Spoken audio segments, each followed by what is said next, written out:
এই যে আমাদের আলুর পরোটা রেডি, চল এবার আমরা খেয়ে নিই। আমি খেতে অলরেডি বসে গিয়েছি। হ্যাঁ, ও ক্রেডিট নিচ্ছে, বানিয়েছে মাসি। আমি না খেতে বসে পড়েছিলাম, মানে দুটো খাওয়া হয়ে গেছে, তাহলে না আমি একটু ভিডিওটা করেই নিই। এত ভালো মাসি যখন পরোটা বানাচ্ছে।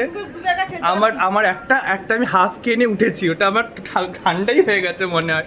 আমি বললাম না, আমি আগে ভিডিওটা করে নিই, তো ভিডিওটা করে নিয়েছি। এবার এটা আমি শেয়ার করে দেবো। এবার আমি গরম গরম আলু পরোটা খাবো। যে মাসি এখানে আমরা আলু পরোটা বানিয়ে খাওয়াচ্ছে, খুব টেস্টি আলু পরোটা বানায় মাসি। তো আমি বললাম আমি একটু ভিডিও করে নিই, কীভাবে মাসি বানাচ্ছ একটু দেখাও। এটা আটা মাখাই, যে মাসি আটাটা মেখে নিয়েছিল আগে, তারপর ওটাকে বেলে নিয়ে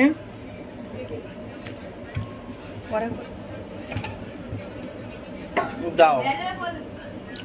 কতটা আলু দিলাম মাসি দেখাও। এই দেখো, এটাকে এই যে এখানে আরেকটা রেডি হচ্ছে। ওখানে দেখো একটু আলুটা দেখো মাসি, কতটা দিলে? অনেকটা আলুটা, আটার থেকে কতটা বেশি আলু দেওয়া। হ্যাঁ, এবার বানাও। আটা একটু পরির মতন নিতে হয় আটা। আচ্ছা, অল্প একটু দেখেছো, মানে আটার পরিমাণের থেকে একদম বেশিটা আলু থাকে, সেই জন্য এটা আলুর পরোটা। আমি ভিডিওটা বানাচ্ছি এই কারণে, কারণ আমাদের ওখানে আমি এরকম আলু পরোটা খাইনি, মানে যেখানেই খেয়েছি মানে আলুটা একটু কম থাকে, মানে রুটি আলু প্রায় সমান সমান নিলে পরে আলু বেরিয়ে যায়। তো মাছিকে দেখলাম যে বেশ সুন্দর করে বানাচ্ছে।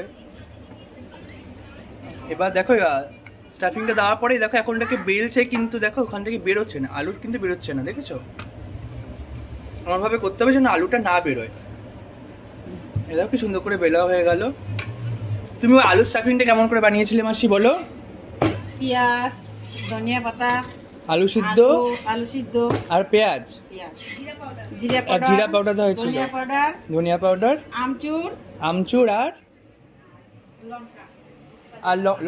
কাঁচা লঙ্কা। তো ওইসব দেওয়ার পরে এটা রেডি হয়েছে। এবার এটাতে তাওয়াতে দেওয়া হলেই রেডি হয়ে যাবে আমাদের আরেকটা নতুন আলুর পরোটা। এই দেখো, তারপর এখানটাতে তেল দেওয়া হলো,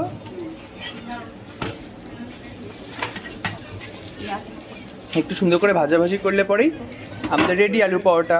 আর একটু ভাজতে হবে, একটু লাল লাল করে, যত মুচমুচে হবে তত টেস্টি হবে এই আলুর পরোটা। লাল লাল করে। এই যে আমাদের হয়ে গেছে আলুর পরোটা রেডি। হ্যাঁ, ওয়াও।